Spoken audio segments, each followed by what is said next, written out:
the Hot Topic Celeb TV room. Tonight, joining us, of course, inside the building, Chelsea Davalos, international dance choreographer. You guys may have seen her in the Sports Check commercial or dancing on stage with Fifth Harmony. We'll be back for this second edition of part 2. We're back. I don't know what happened there. I don't know what happened there. You know what? It's Instagram Lives, I think, are 1 hour, and then I think they cut you off. No, I've actually gone longer because we're connected. Really? Yeah, I've gone for 4 hours on this thing before. Oh my God. Well, we're back, right? Technology. So my next question for you, in a sense, obviously, you know, like you've built this great platform and business for yourself, but also doing that, and this is like something that is very rare in the industry, and I love seeing it. You know, you and your husband have built this strong foundation, and to be able to find someone in the same art as you. First, tell me how that came about, where you guys, you know, met and came together. And second, how is it diving into this business and doing it together? Has that, and also while doing it together, having your own identity without one person sort of shadowing the other, and also supporting and also knowing when to step back and be like, hey, do your thing as well? That's a great question. I guess I'll give the nutshell-ish version. I started dancing at the studio that he owned. Okay. So I was I took his classes and I was training with him. He started hiring me for jobs. I think, he hired me for my first job in Toronto ever, which was super cool. I was essentially training with him, then working for him.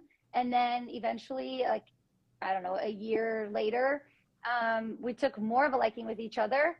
And I definitely took this like extreme like for him, or this in the beginning, this like for him and this attraction to him, because I had never had anybody who I felt understood me as an artist, like why I make the sacrifices I do, and why I get crazy when it comes to dance, and people are like, you need a break, and I'm like, no, like, you know, because and I felt like no one had ever understood me. And then I met him, and then we would talk for hours and hours and hours and hours, and I was like, my God, I feel like you get me. And he was the first person I felt like just got me and listened, and so we had a really great connection. And where we both were in our lives, it's just it was like a divine timing, if you will. And so eventually we started dating, and we started our company not long after that, actually. Badass Babes, wearing one of our Badass Babes shirt.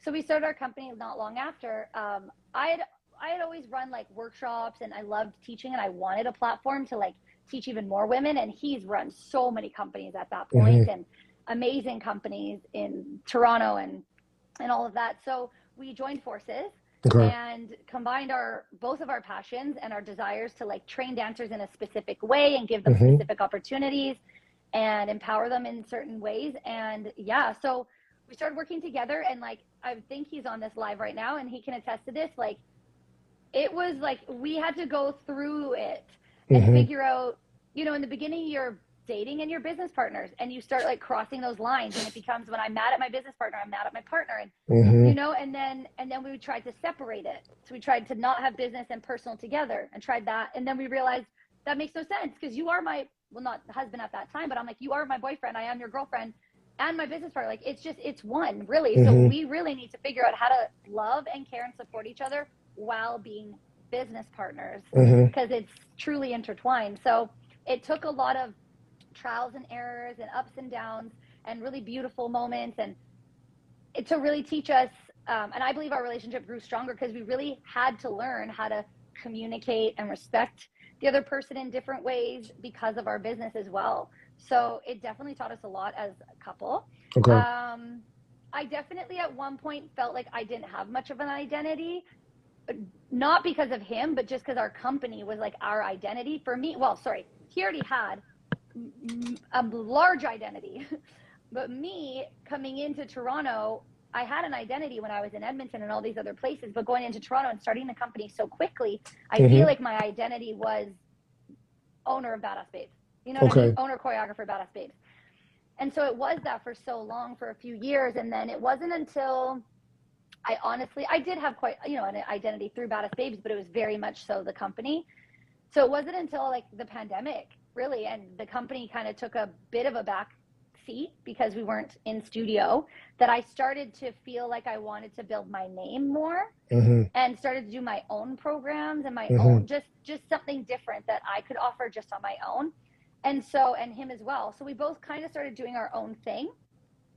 And he always supports everything I do. And I always support everything he does, which is wonderful. So when I brought to him the idea of like wanting to do my own workshop, not branded by Badass Babes, he was like, live your best life, you know? So, which is great because it could have gone differently. And so, yeah, I started to kind of make my own identity in person a little bit during the pandemic when we opened up with some workshops, Chelsea Davalos, train with Chelsea Davalos instead of train with the Badass Babes. And yeah, and so we kind of now are at a point where we do our own thing, and then we still have our like Badass Babes brand and our Badass Babes workshops. But essentially Badass Babes is the essence of him and I, right? So when we do our own things, it's the essence is still there, but we just get to do things in our own ways. And so tell me about Badass Babes. What is that difference between that and high heels?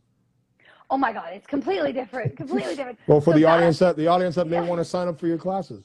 So Badass Babes right now, oh my God, I almost kicked my phone. Badass Babes is dance, strictly dance training programs for women. Okay. So beginner level workshops. We're here in Maple Ridge, or I'm here rather in Maple Ridge, BC. So about an hour from Vancouver right now. So I'm doing our beginner workshops. Danny's actually in Mexico with his family for a while. Okay. So Badass Babes is dance training, but also with the essence of like empowerment. And I don't give as much mindset like stuff, but we always have that. That's part of our vocab of how we teach. So it is very much giving dancers at the beginner level, like women who are looking to like explore their movement, just really empowering workshops for dancers. And then as the advanced workshops, which we don't do right now, but when we were doing them, we tried to give real life, like industry level training and opportunities, and just to be the best, you know, the biggest badass babe you possibly can. So Badass Babes is strictly dance training. Okay. Where high heels dance is 50% dance training, 50% mindset healing. Okay.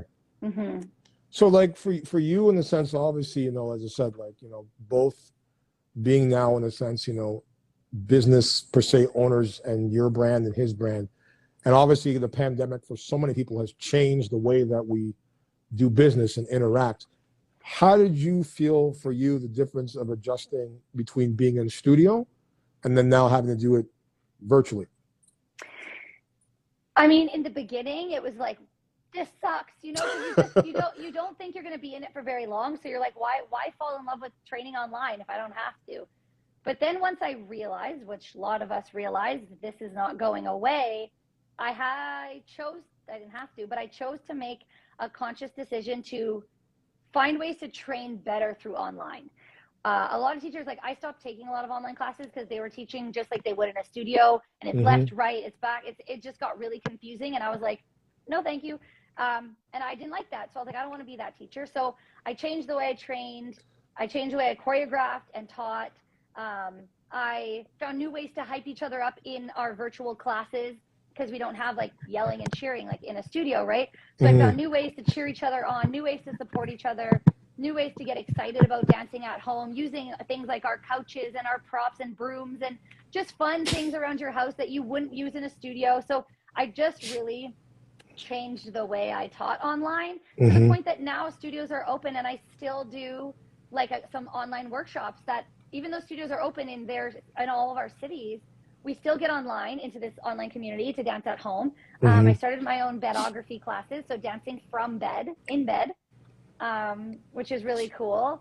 It just, of course it's different, but I ask all of my dancers who join me online not to compare. Dancing virtually is a completely different experience than dancing in a studio. So if you can separate that and not compare, then you'll have a good time. But as soon as you start saying this is not like the dance studio, well, of course not. You're dancing in your hallway. Like, it's different, you know? But yeah, so as soon as we could like separate our mindsets and just get creative with how we train online and still make it exciting and a totally new experience, I enjoy it now. I'm grateful that we're back in studio. Please don't take studios away from me. But I do enjoy my like 1 hour a week or 1.5 hour a week online drop, like pop up little classes here and there, and the online community. I get to still train my ladies who are in Ontario while I'm in BC or in Norway, pardon me, in Norway or other parts of the world, and we can come together and still see each other. And I think that's awesome. What do you feel the differences between the dance scene in Toronto compared to Vancouver to LA? Holy moly. How much time do we have? No, I'm just kidding. Oh gosh. Let me try a nutshell version this. I feel like okay, let me try to figure out how to say this. I feel like people move to Toronto to be a dancer. So there's this different hunger level there. Okay. Almost like the LA of Canada, right? I'm pretty sure I've heard people say that. So a lot of people migrate to Toronto to be a dancer, choreographer. So again, the hunger level is different. The fight is different. The opportunities are different. And that's great. I fucking love that. I love it. So I love LA, right? So I love that, that go-getter lifestyle. And then in Vancouver, this is obviously just based off my opinion of being in both places. I feel like there's a lot of people, it's more of like I live here. Like my career is here, you know, and I was born here, or it's a more settled lifestyle. Okay. I'm trying to find the right words, but not in a bad way, not in like it's less than, it's just completely different. And I feel like people here are more settled. This is more a lifestyle out here. Where Toronto, I feel like it's like, let's go, go, go, go, go, go, go, just like how you see I am on the daily. Versus out here, it's not as fast paced. Let me say that. It's not as fast paced as in Toronto. So again, neither one nor the other is better or worse. Okay. I know dancers out here that are like, I lived in Toronto and I would never do it again. I want my dance career to be here in Vancouver because I like the lifestyle here.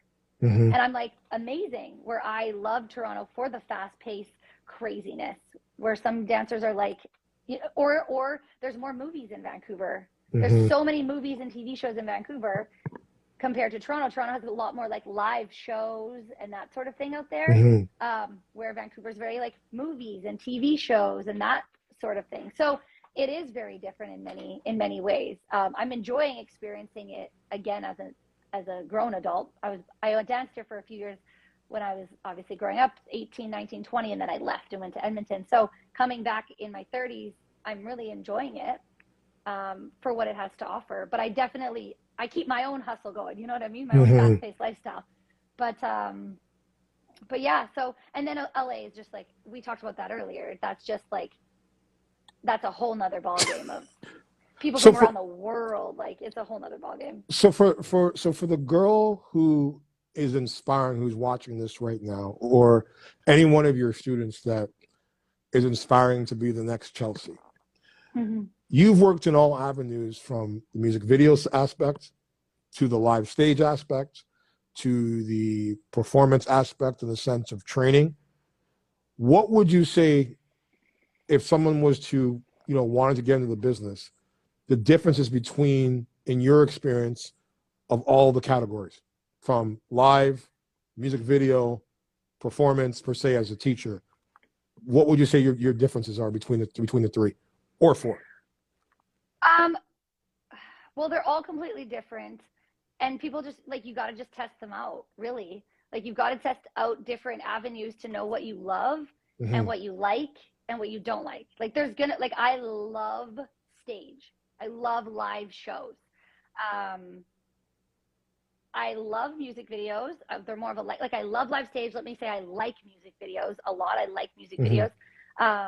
But again, they're all so different. What I'm saying, for the girl who's thinking about pursuing this, what your advice, the differences in your experience, the differences between those avenues? Well, it would honestly, there's so many differences. It just depends. Like music videos, stop and go, stop and go, stop and go. You have no choreography, but only part of it gets seen, and you're rehearsing, and it's like there's a camera right here in your face, and it's more about X, Y, Z, and they're so different that if someone's like, I don't know which avenue or like what one I want to go for, well, first of all, test them all out, because you never know which one you're going to be best for. You know what I mean? Like, you could be an amazing music video dancer where choreography gets chopped up, but on live stage, you freaking shit the bed every time, and you don't like it, and you don't like that pressure of having to have it perfect when you go up on that stage. Like, so for anyone wanting to get into this industry or starting to get into this industry, try to find yourself opportunities where you can test out music videos, where you can test out performing live, where you can test out, get yourself an agent who does like movies or TV shows, and try to get yourself into that avenue. Like, really just test things out. It's trial and error. So for someone for you, speaking to an audience member, someone that wants to get into the business, what advice would you give them? My advice is know who works in the industry. I don't mean know them as in like personally know them, but find who in your area, who in your city is working in the industry, has the knowledge in the industry that you want to get into, and then seek out them. Like, go to their classes, and after class, introduce yourself, ask if you can, ask them some questions, find the people who are booking the jobs, or find the people who are, again, in the avenue you want to go with. Like, if you want to be a professional ballerina, you're not going to go look at a heels teacher and be like, oh, like maybe I'll go take, like, you just find who's doing what you want to do, or who you feel might have the best knowledge for you, and then seek them out. Go seek them out. Again, take their classes. If they're not teaching a class, reach out to them. Send them a message and say, hi, I'm so-and-so. I so respect your career, and I would absolutely love and appreciate if there was any way I could book some time with you, a one-on-one conversation. Sometimes you have to pay for it. Like, I've paid for mentorship before from people, a 1-hour Zoom call or whatever it is. Have all your questions ready, and then ask everything you want to ask. And then that's, you know what I mean? They're the best people. And we're out here. We have social media. There's a lot of people teaching, like I said, in cities. And if there's someone who's even not in your city, Zoom's here now. And people are willing to do like book conversations over Zoom, over FaceTime. So it's seeking out who you feel could give you the best information. And if you're like, I'm not sure, there's going to be someone in your network. Someone in your network or someone in your close quarters that you could be like, I think they might at least have advice to take me to the next step. So, I mean, I know for you, you said when you started, I guess you would say you were born with it. What do you feel for the person that's, because I deal with this in working in film and TV. There's people that now, as I told you, we live in a very self-entitled world, where a lot of people don't want to work for shit. They just want shit handed to them. What do you say to the person that doesn't want to take classes, that just wants to just become a big dancer but doesn't want to take any classes? Do you feel that they need to take classes, or do you feel that they should not take classes? We always train. If you don't believe you are still a student, then like when you stop training, I feel like you start declining in all areas of, let me rephrase this.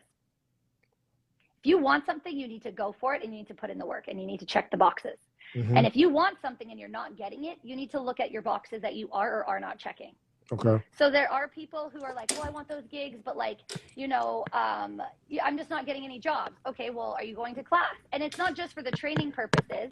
Obviously, we got to keep training, but it's like, it's being seen. Are people seeing you? Are you talking to people? Are you putting yourself out there? You've got to do the work. And if you don't want to do the work, then just reevaluate what your expectations are of the industry. If you want the jobs, you got to, again, check the boxes that require you to get those jobs. And if you don't want to check the boxes, then change your expectation. Then change your job desire. And if you don't want to, well, then that's your problem right there, is the uncertainty of what you actually want. So it's figuring out what you want. I want certain jobs. And even if I want to do the work and I'm like, oh, I don't want to do this or I don't want to do that. If I want that job, it's time to suck it up and get excited about all those boxes I need to check. And again, if you don't want to check the boxes, like taking classes, like consistently training, networking, getting your name out there, creating boundaries and respect for yourself, and allowing people to see those and see that respect you have for yourself and your work ethic, then reevaluate what you want. So then for you, basically, in a sense, number one, like if you were to write down, per se, for your class or your mantra of, because I know you've been very successful in the industry, what would you say the 5 core elements you need to be success as a dancer in this era? Oh God, I need like a piece of paper and a pen. 5.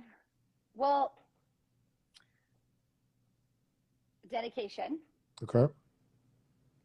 Dedication, mindset, So like a positive, like not, I don't even want to say a Attitude, positive mindset. attitude. It's attitude and it's mindset. Like literally, yeah, attitude and mindset is great. So dedication to your craft, but that also means like training and commitment and all that kind of all falls under dedication. So I don't know if I'll get to 5, but we'll see. So dedication and commitment, attitude and mindset, love, because I've said this before, if you like it, I don't know if you'll get as far as if you love it. Skill set is so important. What do you bring to the table?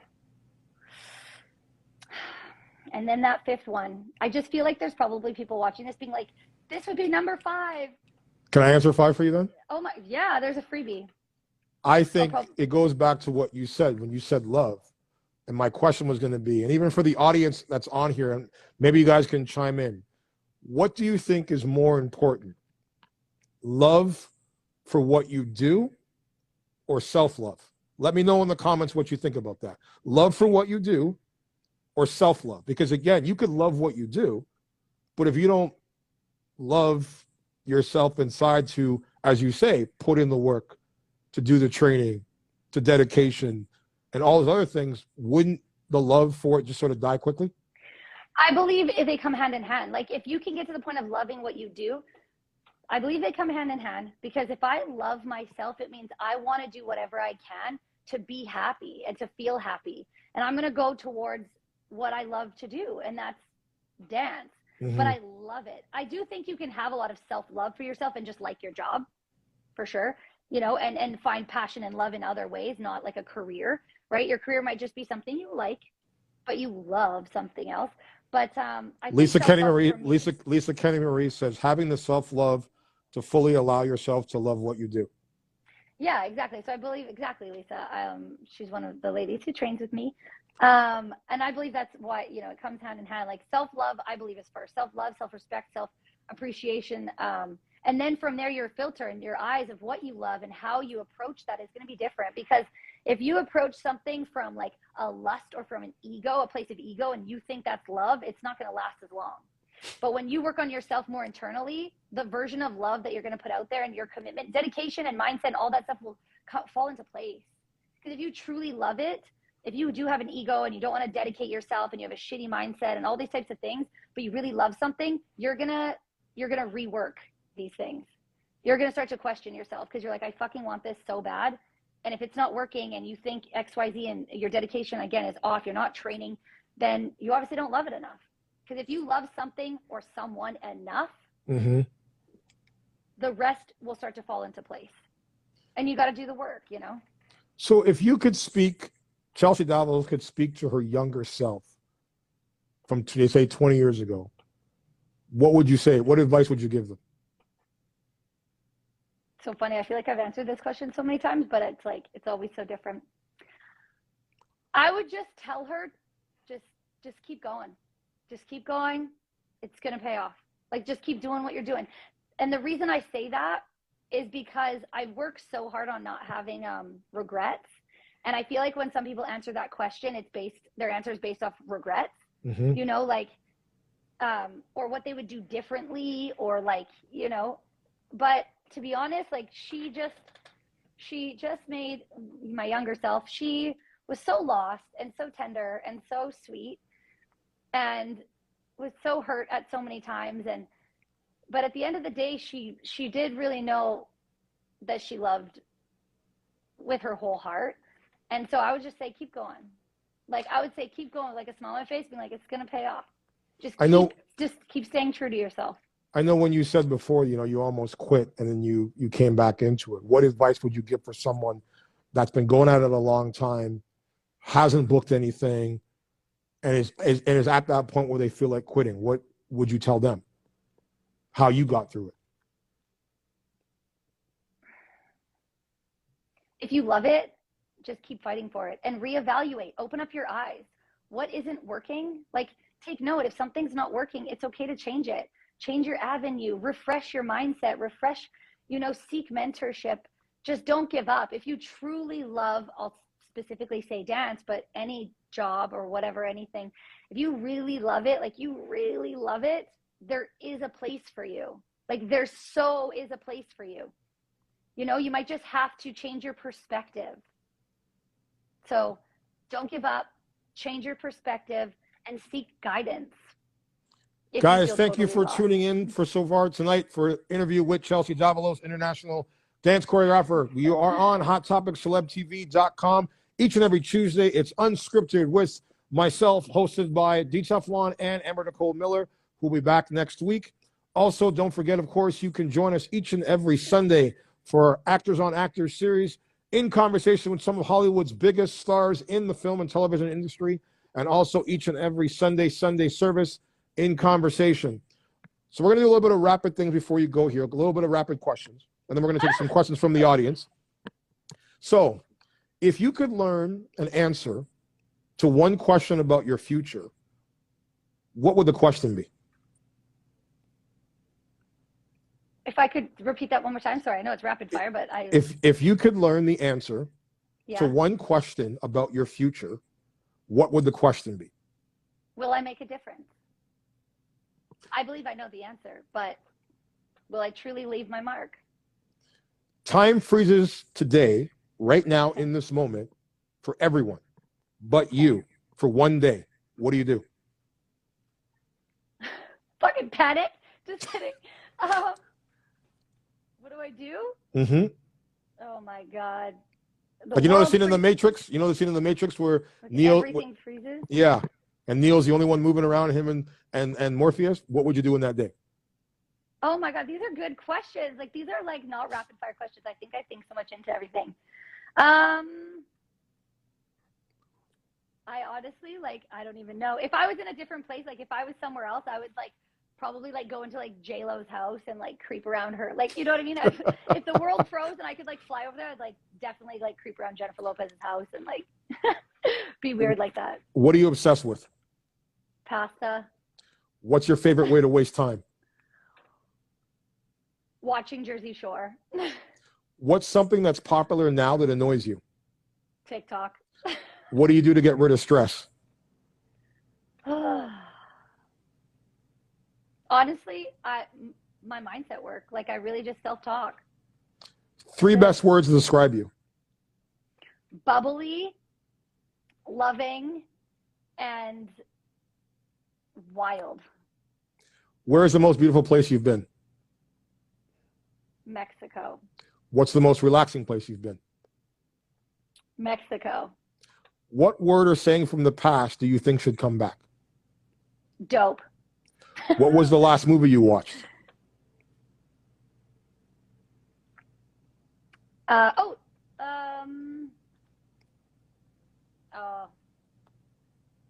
even know. Or a Netflix series? Oh, the Kevin Hart, True Story. His Netflix series. Do you prefer to watch movies in the theater or in the comfort of your home? Theater. Last funny video you saw?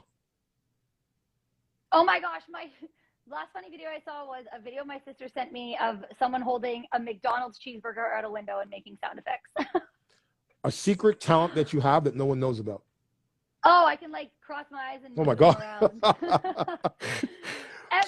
lots of people know about it, sorry. A song that always puts you in a good mood? Oh my gosh, you know what? It's Ed Sheeran's Shivers right now has got me. Song that brings a tear to your eye?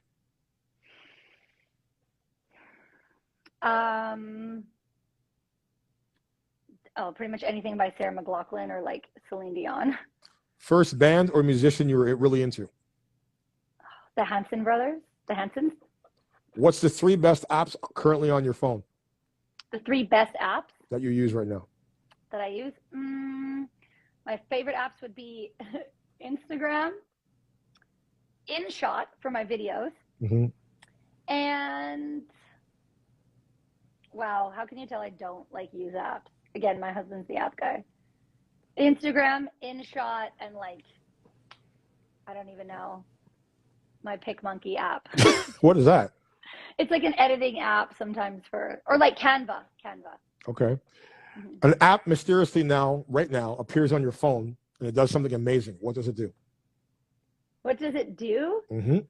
Oh my God. An app appears on my phone I would say it like magically has like all of the food I love and meals already done, and like exactly I can just click a button and order everything that I want from anywhere. I know someone's like, duh, Uber Eats, but I'm like, no, this would be different.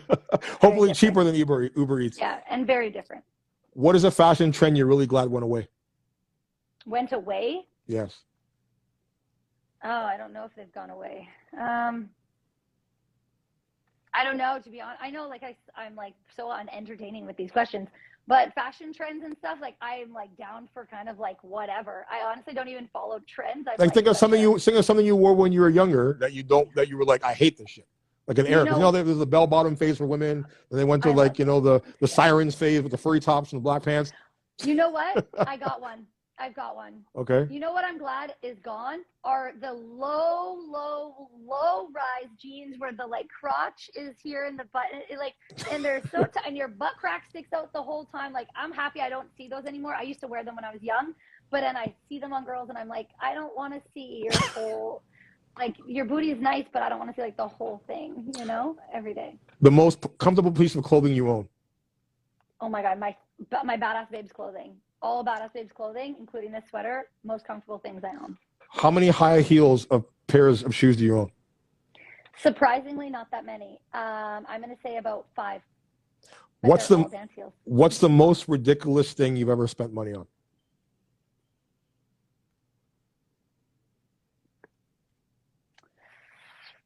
Oh, Lord. Actually, this wasn't ridiculous. It was actually pretty cool, to be honest. I don't really spend money on like ridiculous things. I know that, but I did spend a lot of money on like a mediumship course, which was really cool. I didn't like keep up with it after, but I think that was something I definitely dropped like a big bill on. Okay, I know you're married now, but I know you're still a beautiful woman. Thank you. What's the funniest pickup line you've ever heard? I never really got a lot of like pickup lines per se, but like the most awkward moments are just like when I would know a guy was trying to hit on me, but he'd just come up to me and just be like, hey, like, so like, are you having fun? Or I'd be like he would just be asking questions and I'm like, what are you getting at? Or like, oh, like, I like your shirt. And I'm like, I don't know, just like the most awkward and uncomfortable situations. And I don't know what they're trying to say to me and they don't know what they're trying to say to me and they compliment but it's a weird compliment. Yeah. Did you remember the first line your now husband did to sort of get your attention? What? He's so smooth. He didn't have to drop no line. He really didn't have to drop a line. He literally just was what he was. Mm-hmm. And you know what got me was the fact that he just, and gentlemen, take note of this, he just genuinely like cared to listen to me. Like he genuinely cared to listen and converse back and support. Like I like him already, man. Me, right? I like him because he's old school like me. Because we listen, man. When you're lucky enough to get a woman like you, I tell about guys, number one, like you seize it and you never look back because there's a lot of ridiculousness out there. And to me, I think that if people really live by the mantra, one of being yourself, your authentic self, and also appreciating what you have. And most importantly, the advice I give to a lot of guys, and I think I like your man for that reason what you said, he supported you to do your thing, is to get out of the way of your own ego, man. Like men need to seriously check themselves and not be afraid of women's success and not be afraid, bottom line, she's going to leave them because 90% of the women I feel that will leave men in those situations are the ones that, the ones that are weak, that they'll stay. They'll get treated like shit and they'll stay all day. It doesn't matter what the guy does. But strong women like you, I believe in the sense that there's a balance where it's like, it's almost kind of, you can maybe answer it. It's more attractive when a man allows you to have your voice and sort of say, okay, like, it's not about what's mine and what's yours, but like, what are we doing together? Like, what are we building together? And you can still have your own identity while building what I say, people have marriages, people have relationships. But when I look at your situation, I don't call it a marriage. I don't call it a relationship. I call it an empireship. Because you don't have a princess and a king. If he's your king, but if you were a princess, you would be like, okay, well, I'm not really going to step out on my own. I'm going to just follow your lead. Because that's what princesses do. They want to be catered to. They want to be taken care of. Where a queen, which I look at you, is saying, okay, you know what? While my king is out in battle, your man right now is in Mexico, as you said, holding down the fort, doing his thing. You're in Vancouver doing your thing. And that to me is where when you are a queen, you say, I'm strong enough to hold down the kingdom while he's gone. And when he comes back, we rule the empire together. Like we do, the ship keeps moving. But so many people I feel now in this generation have lost sight of that. It's all about control. It's all about weakness. I think it's the perception that some men have of what independence means. And some men, in my opinion, look at an independent woman and think, well, she doesn't need me, so I don't want that. I don't want that. But independent, strong women need their partners, but in just different ways. So it's just understanding what ways does she need you. It might not be the ways that she originally needed you, maybe in the beginning of your relationship. We all evolve, but when we're strong and we're independent and we're not like completely like, like I need you, I want you, I can't do this without you. When we're those women who are like, I can do everything without you, but there is we need our partners in different ways now. You know what I mean? We need the love from them and the support from them, and we just need things differently. So I think when a man understands what his woman needs from him, he can still allow her to rise and be this like queen and independent woman, and he knows deep down what her needs are from him and what the expectations are, right? But I just feel like it gets confusing with some men. They feel like when women become independent, they don't need their person anymore. But we didn't come into this world alone. We do need people. We do need connection. And when it comes to our partnership, like, no, I might not need my husband here to like fix this or do that, or like, where some men, that's what they like to be needed for, right? It gives them validation, which is totally cool. But I need my partner in different ways. And it's always going to change. It's always going to evolve. And I just hope that, my husband and I can always, as we evolve, just see how we need each other in new ways. So being business partners and being business partners and lovers, how do you feel what do you feel has been your ingredient to make it work? Therapy. But honestly though, like therapy's fucking awesome, and people wait too long to go to therapy. They just push it. And they think therapy is only if you're really fucking broken. And of course that's what we're trained to think. And so, but we realized going to therapy, we communicated before going to therapy on like what our intentions were and how we're going to handle it. And we're not going to hold each other against like anything we say in therapy, right? Because some couples leave therapy and then they fight and bicker. But going to therapy really helped us communicate. So honestly, like therapy was so good for us. And I promote it to everybody, like go to therapy, even if there's like a couple little things that you want to like get off your chest, like just go to a therapy session, talk to a professional. Because of therapy, our communication and our like respect for one another and just our desire to want to see the other person happy is so much more genuine and so much more clear than it ever used to be, ever. And so honestly, like having a professional help us find ways to talk to each other, because we're very different people, very, very different people. And sometimes it's like, how do you expect two completely different people just to immediately connect? Some people do. It's not that we didn't connect, but learn how to communicate and everything together. So having someone help us. He seems more serious, and you seem more of the energetic, outgoing. Yes, we balance each other really well, because I'm 10 out of 10 energy wise, and he still has energy, but he's more like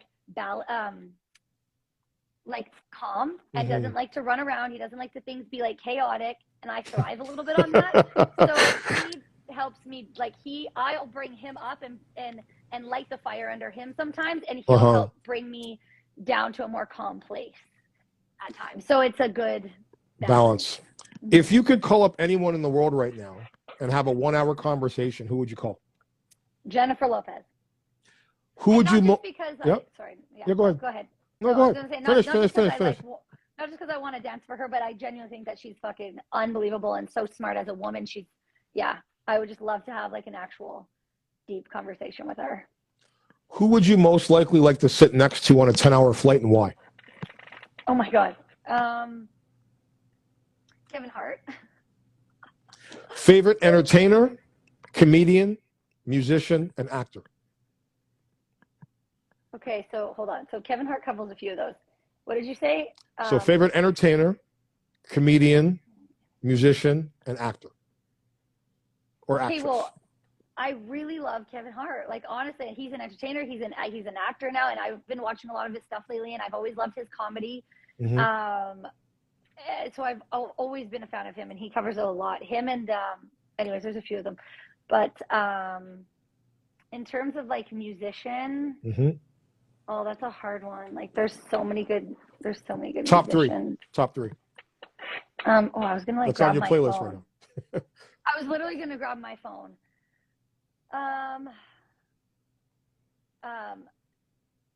What's fuck? I don't know. What's on my phone right now is like Adele, is There's Ed one. Sheeran. There's two. One more. I listen to a lot of Jennifer Lopez music. Back to the J-Lo. Okay, and then actor. But I don't think she's really a musician per se. But well, she was, but not anymore. Yeah. I'm a big fan of Paul Rudd. Okay. So funny. And Jennifer Aniston. Okay. 10 for 10.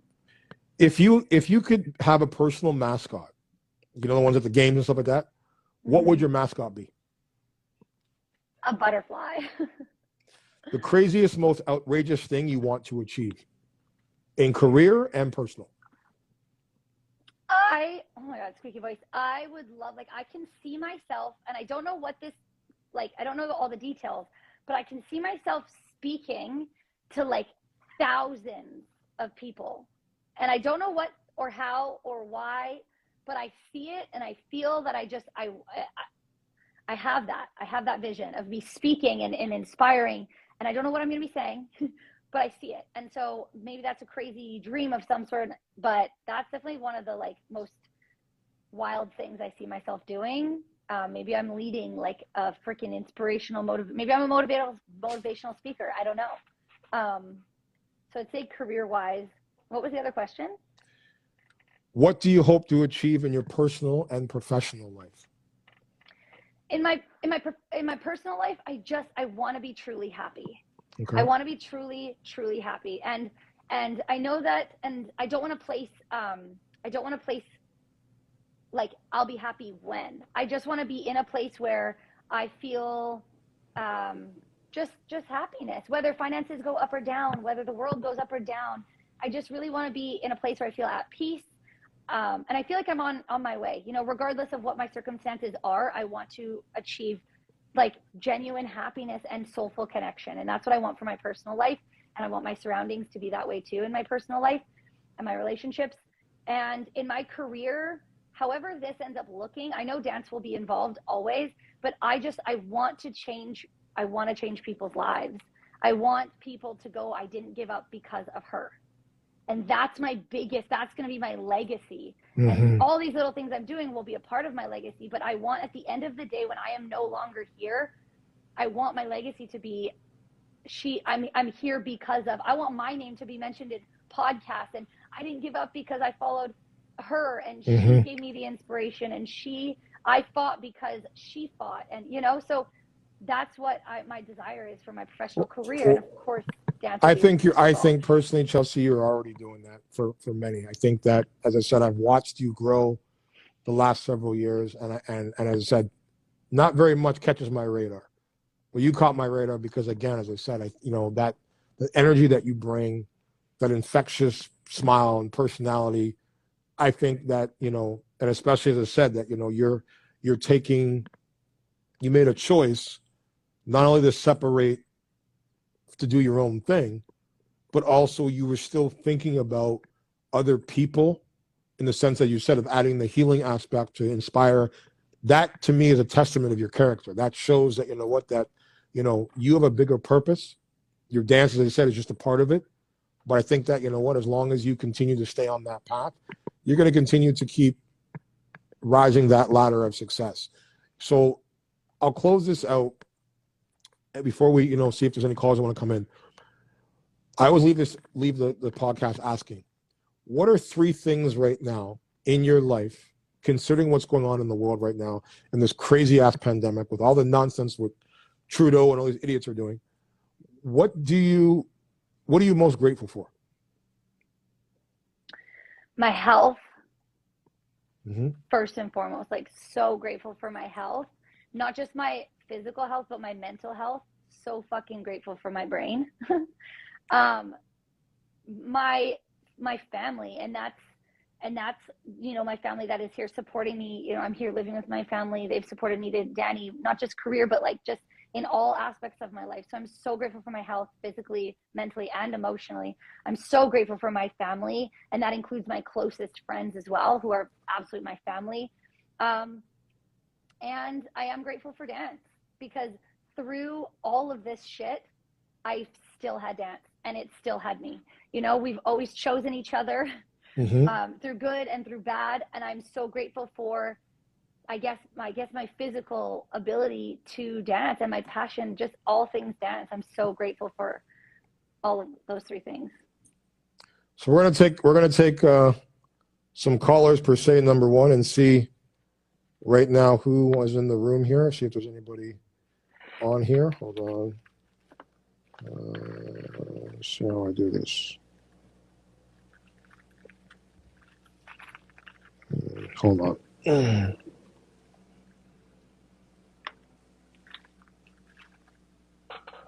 Let's see if we can take in a caller here.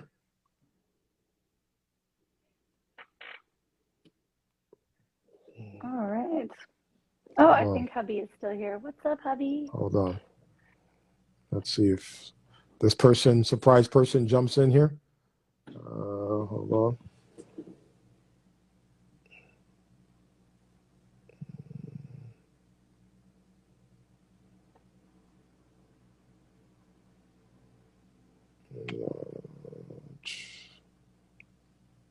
Guys, if you want to ask Chelsea a question, here is your chance to.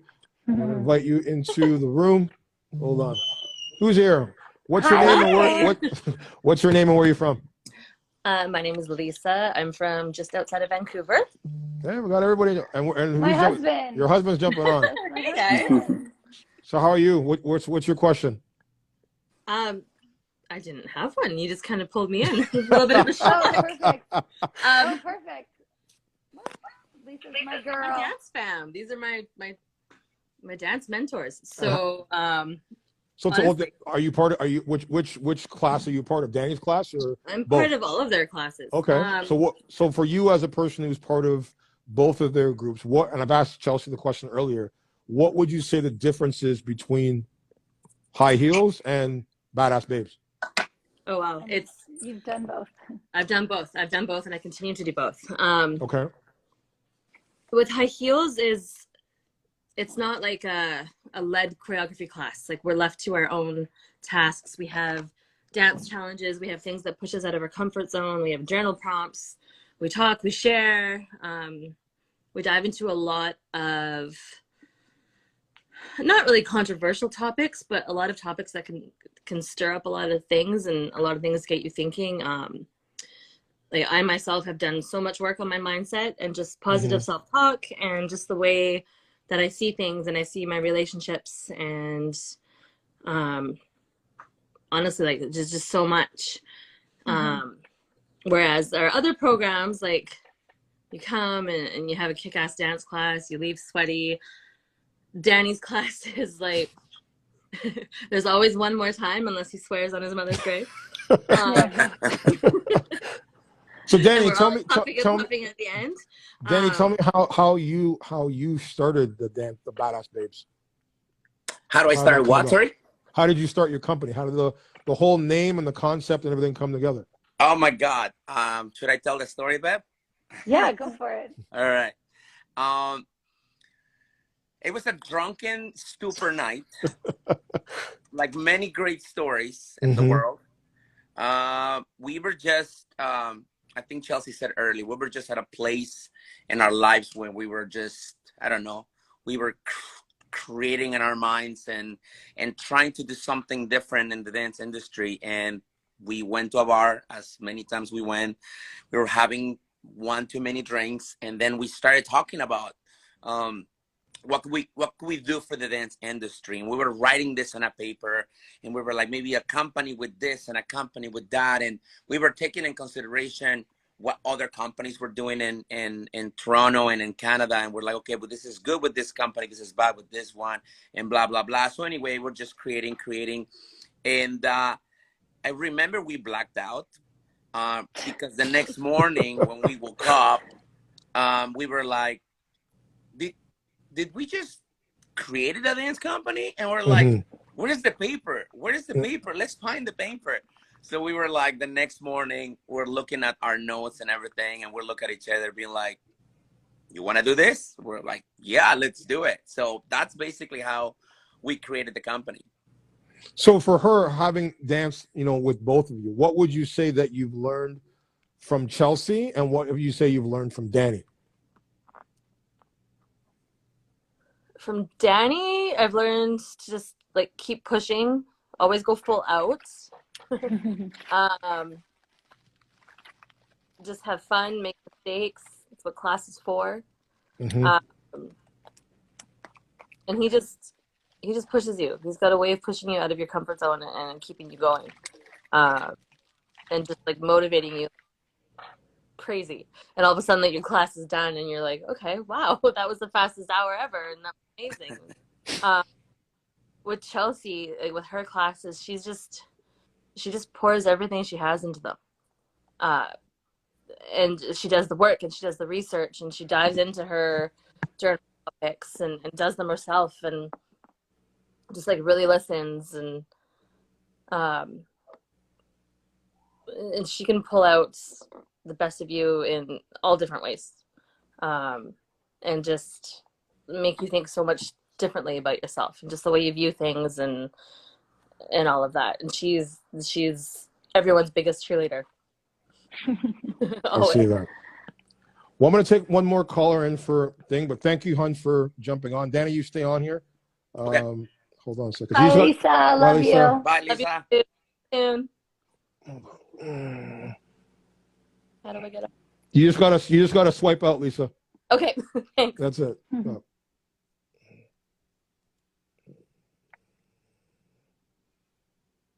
I think she's gone. Are you still there? Yeah, you just close out. And there you go. Oh, there you go. There we go. Okay, hold on. Hi, babe. So nice to Hi, see babe. you. I figured I would surprise you, Chelsea. Yeah. I didn't think that he would come on here. Okay. Why not? I'll see who else is on here. Guys, if you have a question, I want to invite you into the room to ask Chelsea a question. So I'm going to ask you both, since you're on here in the sense number one, and I asked your person who was training with you, what have you guys learned from each other as dance partners, business-wise, and in relationship? Go ahead, babe. What should I? Okay. To me, it's pretty one thing that I've learned. I mean, I learned a million things from Chelsea, but the one that stands out the most is her patience and the way she looks at the world. I'm very old school. Same here. I'm very short.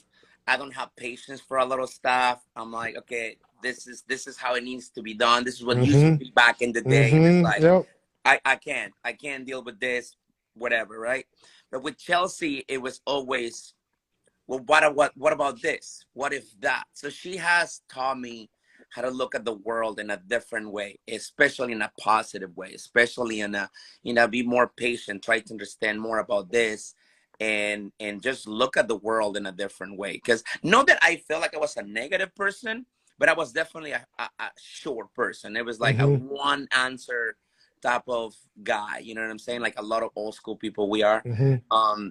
But definitely she has made me, and that really goes around everything, personal life to business to dance, you know what I'm saying? She has really changed even the way I teach, not my style per se, but definitely the way I approach my students, the way I approach a class, you know, because again, being old school, I was more like a drill sergeant, and it was like, because as a dancer back then, bro, it was you had to come in and hit it and get out. There wasn't this time to play games, and Yeah. to me, I was saying to Chelsea, like the critiquing how it was in that day compared to now is Oh yeah.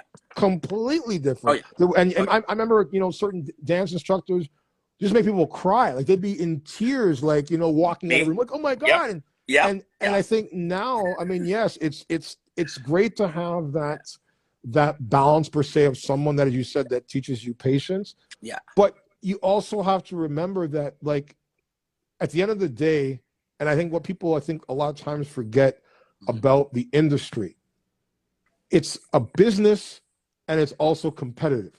Correct. And if you forget that competitive aspect of saying, okay, like meaning to some effect, like if you know you come in and you nail it on that first thing, it becomes effortless. You don't think about it. That's correct. Where you're not going to be intimidated by anybody that you're stepping in a room with. And I've always said, you know what, like when it comes to auditioning, whether you're a dancer, whether you're in my field now as